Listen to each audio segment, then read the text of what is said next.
એક ગામમાં રામુ નામનો છોકરો રહેતો હતો. દરરોજ તે બજારમાં કેરી વેચવા જતો. એક દિવસ શિક્ષકે તેને પૂછ્યું, રામુ, આજે તારી પાસે કેટલી કેરી છે? રામુ બોલ્યો, સર, મને ચોક્કસ ખબર નથી, પણ મારી પાસે એક્સ કેરી છે. થોડી વાર પછી તેના મિત્રએ તેને 5 કેરી આપી. શિક્ષકે ફરી પૂછ્યું, રામુ, હવે કેટલી કેરી થઈ? રામુ બોલ્યો, સર, x + 5. પછી રામુએ 2 કેરી વહેંચી દીધી.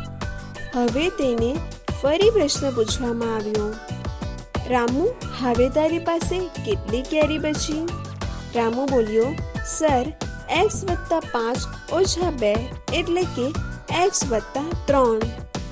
તો વિદ્યાર્થી મિત્રો, આજે આપણે જે x + 5 અને x + 3 જેવા ગણિતના સ્વરૂપો બનાવ્યા, તેને જ બીજગણિત પદાવલી કહેવાય અને તેના વિશે આપણે અભ્યાસ કરીશું.